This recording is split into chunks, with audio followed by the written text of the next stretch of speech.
For over a century, Irish education has been shaped by a distinctly Catholic ethos, one that formed not only minds, but consciences. It's hard to imagine the Irish classroom without the cross above the board, the prayer before lessons, the rhythm of faith woven into daily life.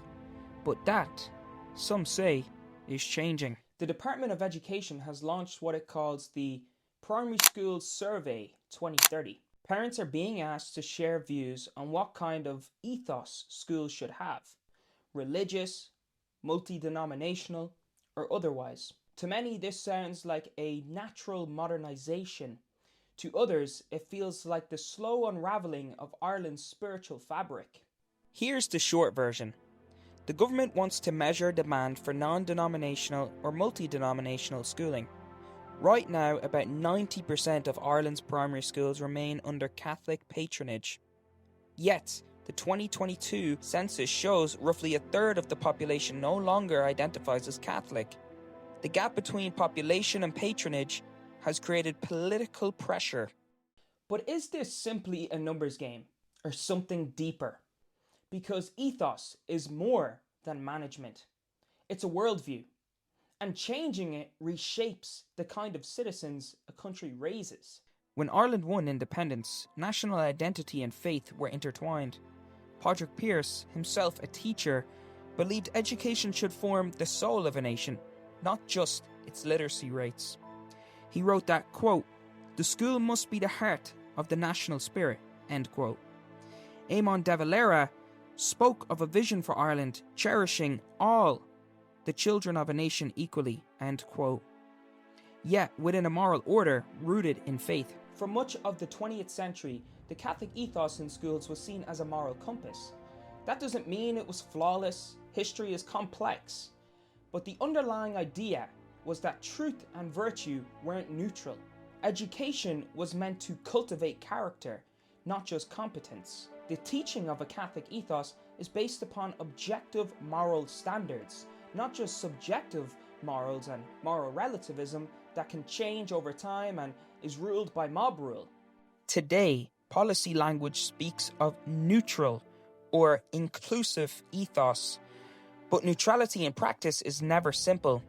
Every educational system rests on a philosophy about what a person is, what life means, and what values matter. When a school removes explicit religious formation, it doesn't become value-free, it adopts a different set of values: pluralism, individual expression, secular ethics. For some, that's progress. For others, it's a quiet replacement of one worldview with another. The question isn't whether schools will teach a belief system, it's which one. What will we be replaced with? What will be in the place of the cross? Will it be a certain flag? Will it be a different religion? Will it be libertarian individualism where everyone can just do whatever they want? That's the question that will go unanswered. Ireland's story is inseparable from its faith traditions. Art, literature, even its humanitarian outreach grew from them. When those symbols fade from classrooms, something cultural fades too. A shared moral vocabulary, a sense of continuity. This doesn't mean the state must enforce religion, but it raises the question: can Ireland maintain the moral capital built by its religious heritage while formally sidelining it in education? Where will our children get their moral values from? A lot of people say, well, you can learn them at home. But can we really live in a society and coexist where there is conflicting moral values? One must triumph the other. Other countries have travelled this path. Once religion was removed from schools, moral education often became a patchwork of values education, or citizenship classes. Critics say these frameworks teach tolerance but not transcendence. Supporters argue they prevent exclusion. Both sides recognise that the vacuum doesn't stay empty, it fills with a new ideology. And the question is, what ideology is going to replace Christianity? So here we are, a nation debating whether its future classrooms should reflect the faith of its past. Supporters of the survey see fairness, opponents see cultural amnesia.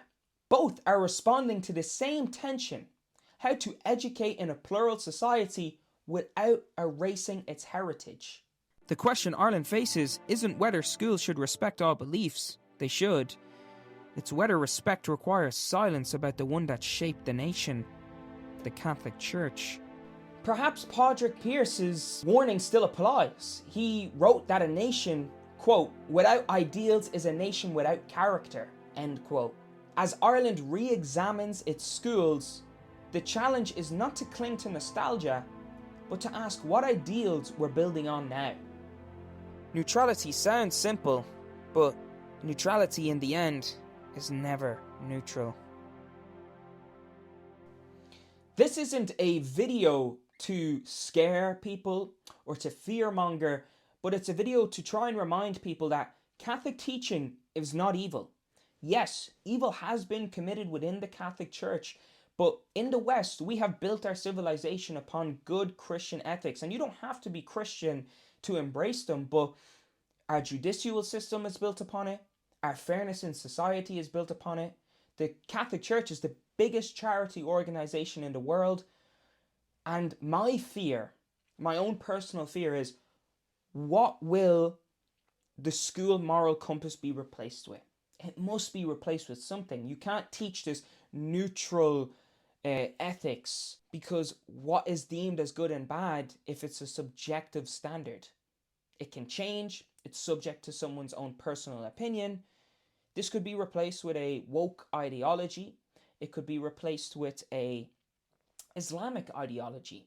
I'm not trying to scare people. I'm not saying that's going to happen, but what I'm saying is it is still there that it could happen. Are they going to propose that they don't teach ethics in a certain way and they literally teach the basics that murder is wrong, for example? What is it going to be based upon?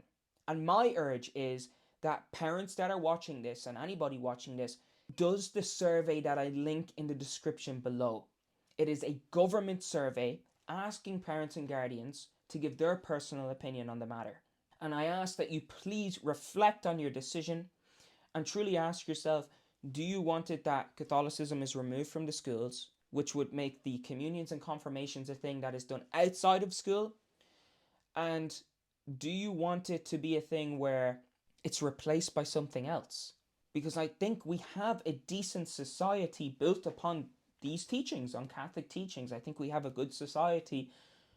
And that survey is where the government wants to hear your opinion. And in 2030, it seems that that's when they're going to come to a conclusion and create a new ethos or stick with the one that they have. And I urge people, if you are a Christian, definitely fill out the survey and say that you would advocate for Christian values and Christian morals to be taught in schools. And if you're not, try and see the pros and cons of every single option. And I really appreciate everybody for watching this video. I would ask that you like, comment, subscribe. Let's grow the channel. I am coming here from a non-biased point. Well, I'm biased in the sense that I'm Catholic, but I don't want to be someone who is seen as a figure that incites hatred or violence or someone who's very angry. I want to come level-headed. I want to have discussions with people who are maybe more left-leaning, maybe aren't Catholic or who are atheist. I want to be a person who brings peace to these conversations and does it with love and compassion, because I truly have respect for everybody. But see, the thing is, a lot of people think respect is synonymous with tolerance. I don't have to accept the views of other people, nor do I have to embrace them. And that doesn't mean I'm going to degrade them, and I want people to remember that. But yeah, I really appreciate everybody for watching. If you want to support the channel, I have a buy me a coffee link in the bio. And if you want to contact me on my social medias, I have them linked below as well. So I appreciate you guys for watching. Take care. God bless.